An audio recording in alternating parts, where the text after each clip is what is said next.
เบิ่งหนูเลยพี่น้องหนูอะไรในหนูหน้าบ่หนูหน้าเด้อพี่น้องเฮ็ดขบเจ้าเอาบ่ยายบอกเฮ็ดขบหนูหน้าตัวใหญ่มากเลยไปเจอกันมองเก้าหนูหน้านะคะมาใหม่ๆเลยยังมีแป้งโอบไข่มดแดงอาหารตามฤดูกาลนะคะ ตลาดนัดวันศุกร์บ้านน้ำเมืองอำเภอบางโคนจังหวัดสกลนคร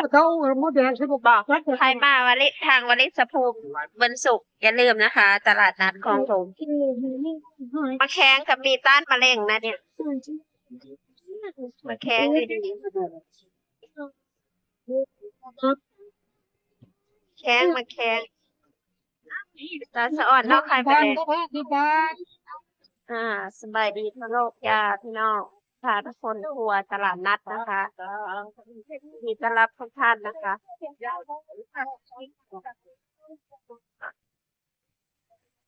อาหารการกินเยอะแยะมากมายนะคะ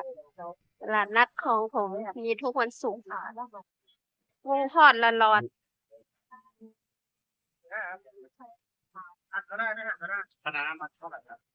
นี่แสดงว่าไข่แล้วไข่แล้วบ่หนึ่ง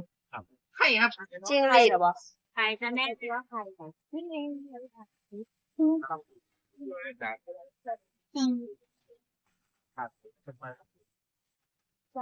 กระแตนทอดนี่ไข่แล้วมั้งร้านยากระแตนทอดอาหารเยอะแยะมากมายนะคะนะคะพี่น้องมันเที่ยวด้วยกันนะคะ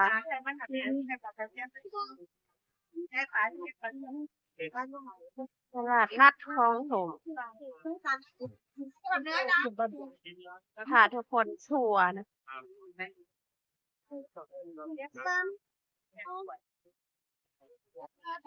หน้าวลิสภูมิมาแล้ววลิสภูมินะคะคุณหนูพุกตัวละ80ตัวละ120หนูนาฟาร์มหนูนาวลิสภูมิสั่งได้ปะได้มีออเดอร์ตลอดมีตลอดพร้อมส่งเสมอนะคะหนูนาปลาซ่อนอาหารตามฤดูกาลนะคะปลาซ่อนปลาดุกไข่มดแดงไข่ปลาดุกน้ต้องอะไรบ้านที่หอมได้ำหอยเซอรี่ควรแบบที่ใหญ่ตรงนี้นะครับตัวละ200 กว่าบาทนี่ลุงพวกนี้จานละเท่าไหร่นี่เบนี่50กับ100โอ้อันนี้100เนาะลุงพวกลูกออสที่เขาแปลงร่างเป็นกบนะคะอันนี้กล่องละ100อันนี้กล่องละ50ลูกออสลุงพวกเอาไปอ่อมสะอ่อนไข่มดแดงช่วงนี้ไข่มดแดงหลายขนาดเม็ดตึงๆเลยเยอะเลยกล่องละ100ใช่ไหมคะเป็นคุณแม่ไข่มดแดงกล่องละ100เยอะเลยเต็มเลยป่นปลาก็มีป่นปลาลาบปลาลาบปลาตองสีสันน่าทานมากเลยลาบปลาตองอันนี้ดอกผักติ้วได้นี่เนาะแม่นกินกับป่นแซ่บได้นี่กินกับป่นกับลาบดอกผักติ้วถุงละ20 บาทบ่ดอกผักติ้วโอ้นะคะพี่น้องอาหารตามฤดูกาลเยอะเลยกินหลายๆพี่น้องตลาดนัดเยอะเลยช่วง4 โมงเย็นคนกำลังมาเต็มเลย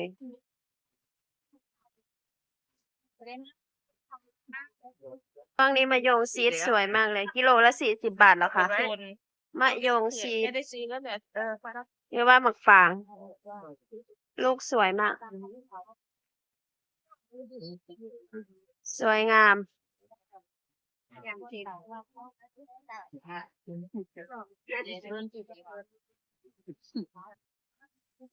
ไข่ลูกไข่นึ่งขอไทยได้อค่ะ ไข่นึ่งนะคะ ไม้ละ20 บาทน่าทานมากเลย ไข่ลูก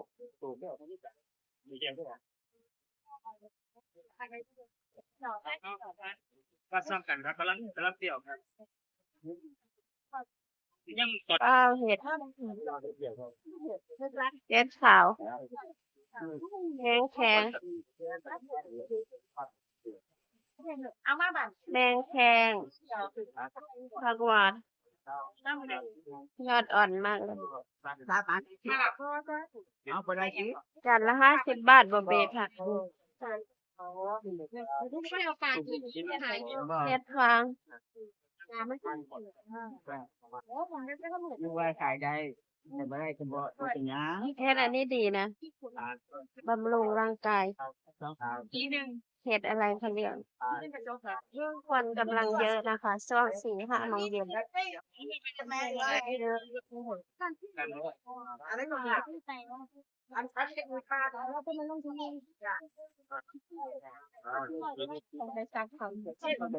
คนกำลังหลายของดูของกินก็หลาย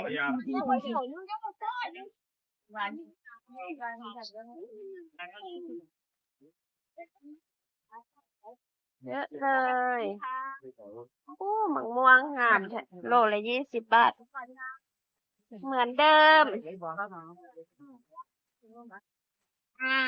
เยอะเลยข้าวเม่าก็มีเด้อพี่น้อง ขมอหน้าปังอ่ะ ข้าวเม่าหน้า บ้าน ปั นั้ ง นยอดนะค่ะเด้อ ของบ้านนายออำเภออากาศอำนวยบ่ ค่ะ ว่ายอ จำได้ เคยไปบ้านนายอมักซื้อจำได้จะอ่อนๆเด้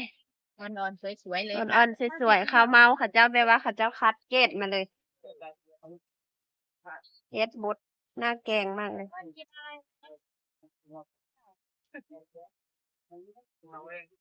เฮ็ดบดไข่มดแดงอู้ไข่มดแดงช่วงนี้งามขนาดเลย บอกเลยว่าซื้อไปแล้วไม่มีวันเสียใจ เม็ดตุบตับตุบตับอยู่ในปากเลยมื้อนี้ลูกสาวบ่ได้มา นั่งคนเล่น บ่ไข่มดแดงค่ะตรงๆเลยเลือกได้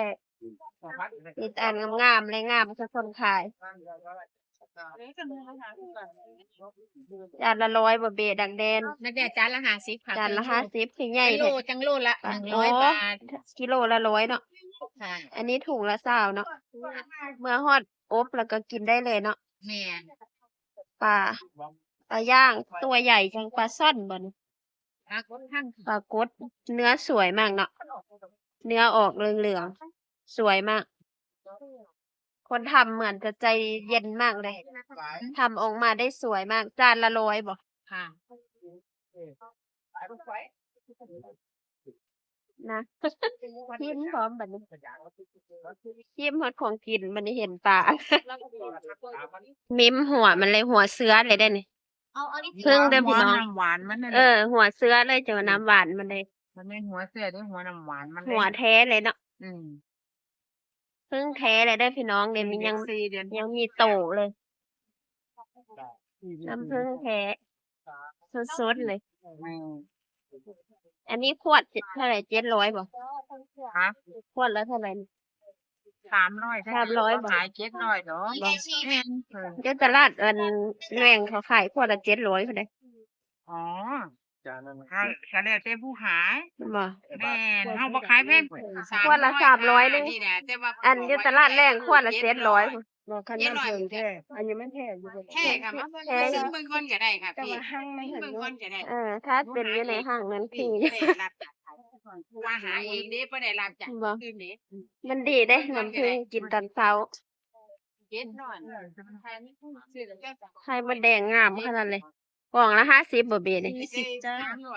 40 บาทบ่นี่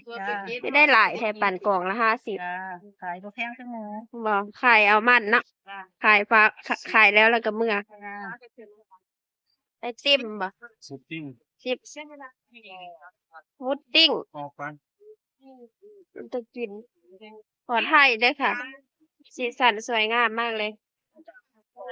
ป้าบอกว่ายังไงถึง ของหวานของซ่อง ไปลูกนักบัว เย็นซุ่มฉ่ จะให้จะมา ำเข้ากับฤดูร้อนเลย กินเยอะก็อ้วน เขาถึงยำว่าไง เบาหวาน เอาอะโวคาโดน เราลองสาวเขาเลือกเลยจ้า สายพันธุ์อย่างนี้น ฮะนี่พวกมิน มิน พวกมินกับนุ้ยเนื้อมานำนุ้ย สุกกำลังดีเนาะ พี่ทำไม่เสร็จถ้าเสร็จผมมาเลย อะโวคาโด